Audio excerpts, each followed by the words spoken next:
अल्लाह तुझे सलामत रखे, अल्लाह तुझे सलामत रखे, अल्लाह तुझे सलामत रखे, अल्लाह तुझे सलामत।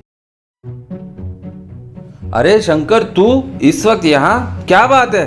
अरे यार, किसी पंडित जी ने पिताजी को टोटका बताया है, वही करने जा रहा हूँ। टोटका? कैसा टोटका? ये 5 लौंग पीपल के पेड़ की जड़ में डाल के आनी है। क्यों? पता नहीं यार, पिताजी जानते हैं। धत तेरी की, जल्दी दूसरी छींक ले। ये क्या बात हुई? छींक लेने से थोड़ी आती है।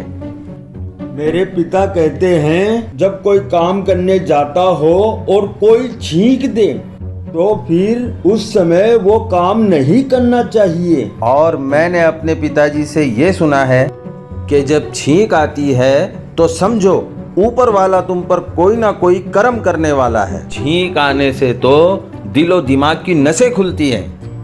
छींक आना कोई बुरी बात नहीं है यार।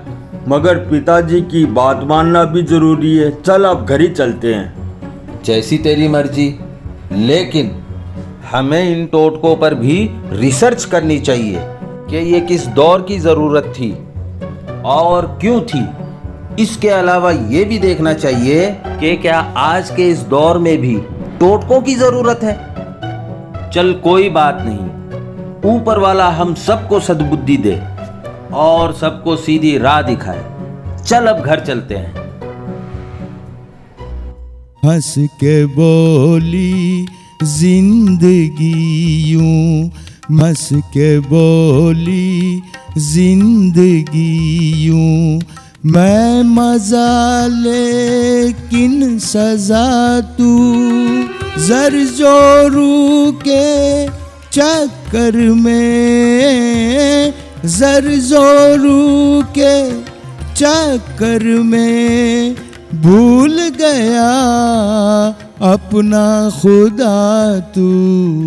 जिंदगी तू ही बता तू, एक को दो कहें या कहें 11 बता तू।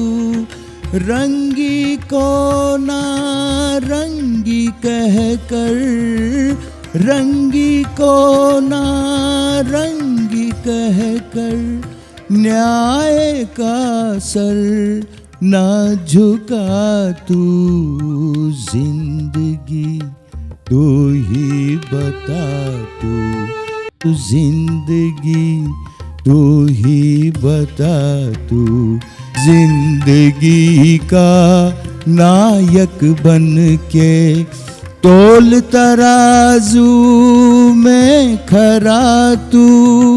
अशरफ यकजहती के लिए, अशरफ यकजहती के लिए सर भी कटे तो कटा तू।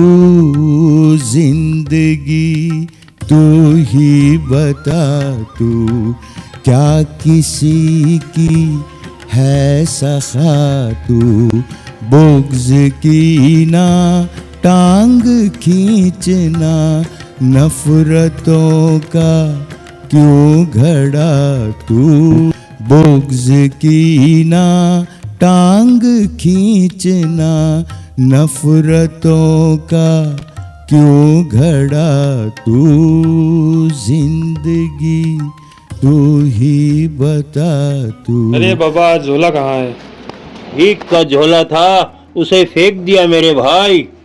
अब ये फकीरी का चोला है जो तुम्हें रोज ये समझाने आएगा कि अपनी जिंदगी की तमाम बुराई को निकाल कर अपने जीवन के घड़े को प्यार और भाईचारे से भर लो। इसी में सबकी भलाई है।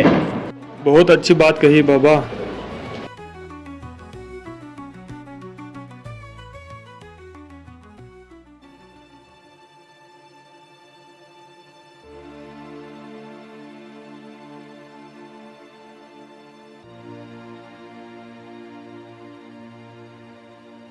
शंकर, तेरी माँ राशन खरीदने बाजार गई हुई है और जब वो आए तो उसे कहना पिताजी खेत का सौदा करने गए हैं। और देख, तेरी माँ हरे पर्दे लाएगी, उन्हें फौरन खिड़की दरवाजों पर लगवा देना और तू घर पर ही रहना, इधर उधर भटकने मत चला जाना। समझ गया पिताजी, मगर खेत क्यों बेच रहे हो? बेटे, वो खेत नारमुखी है जो हम सबको खा जाएगा। आज का दिन मेरी राशि के जातकों के लिए बड़ा ही शुभ दिन है बेटे, जो 100 साल बाद आया है।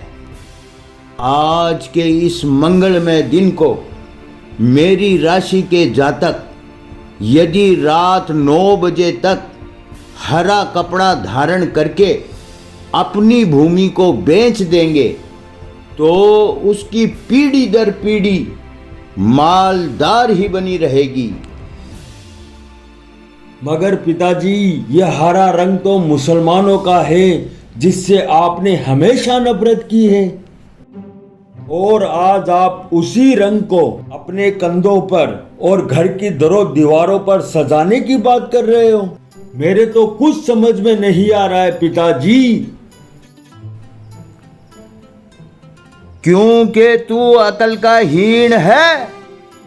अच्छा पिताजी, एक बात बताओ, ये जो 100 साल बाद शुभ घड़ी का दिन आया है, तो जरूर 100 साल पहले इस शुभ घड़ी पे लोगों ने अपनी जमीन बेची होगी, जिनकी पीढ़ियां आज तक मालदार होगी।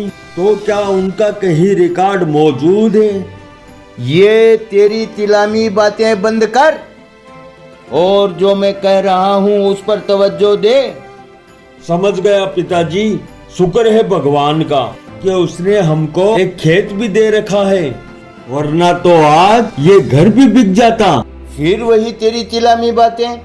लगता है तुझे ये बातें तेरा वो दोस्त रऊफ सिखाता होगा। वो क्यों सिखाएगा पिताजी, वो तो इन टोटकों को मानता ही नहीं। ठीक है, मैं लालचंद सेठ की गद्दी पर जाकर आता हूँ। घर का ध्यान रखना। अच्छी है तेरे की डुबोदी लुटिया।